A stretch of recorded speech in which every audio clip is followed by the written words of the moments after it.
66 million years ago, an asteroid as big as Mount Everest was headed on a deadly collision course with Earth. The impact was so devastating that it wiped out the most gigantic, deadliest reptiles to ever roam our planet. But the dinosaurs didn't just die from one big boom. No, they faced a slow, agonizing end.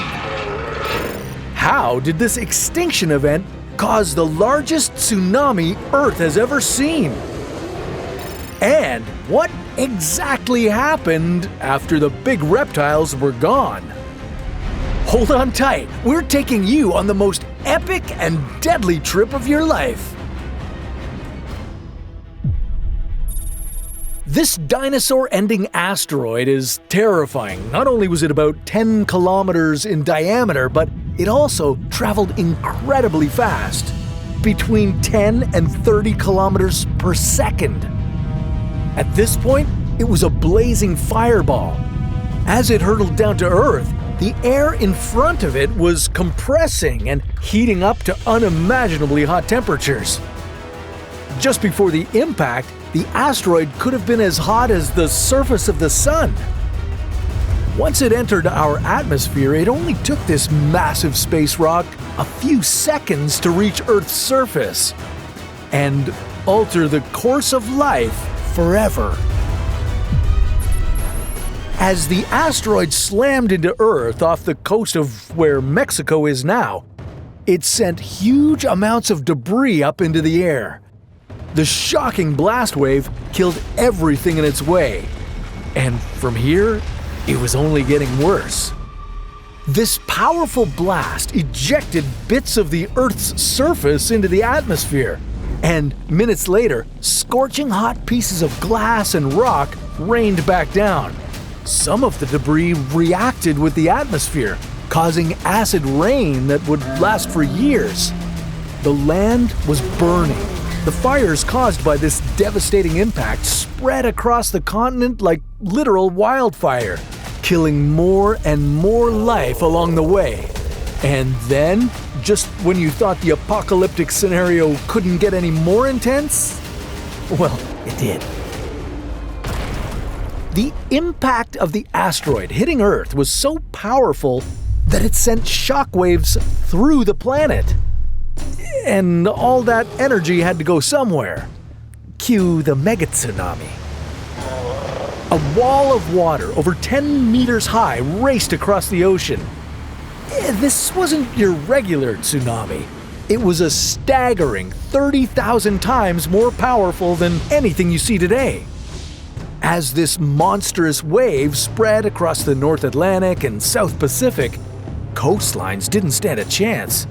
The wave hit with such force that it destroyed and reshaped the continent. If you were there to witness this apocalyptic destruction, well, you wouldn't survive any of it. But some dinosaurs did. Yeah, the ones further away from Ground Zero weren't immediately obliterated by the impact. They weren't incinerated by the resulting infernos, and they managed to avoid being swept away by the mega tsunami. But still, their fate was sealed. As the dust began to settle, it was the start of a nuclear winter. Even though it wasn't nuclear weapons that caused it, the effect was the same. The massive amount of debris in the air blocked the sunlight for months, maybe even years. Earth suddenly became a cold, dark place, and the dinos weren't ready for it. As temperatures plummeted and fires released enormous amounts of greenhouse gases, the climate changed dramatically. Plants weren't able to perform photosynthesis, and most of them started to die out. This disrupted the food chain and starved many of the animals that survived the impact. And remember the acid rain?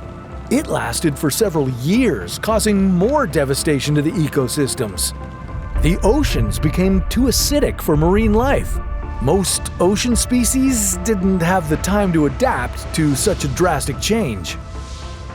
These prolonged harsh conditions, together with the initial blast, pushed about 75% of Earth's life to extinction.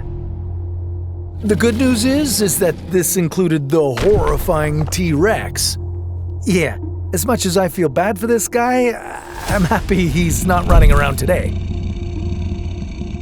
When the last of the dinosaurs breathed their last breath, Earth became an empty, devastated place, cold and acidic. So when did things get back to normal? Yeah, well, here's the thing. They didn't. Not dinosaur-era normal, anyway. Earth didn't rebuild after that. It reinvented itself.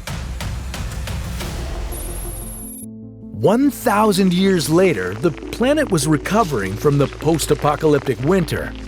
It was still cold and food was still scarce, but life was ready to make a comeback.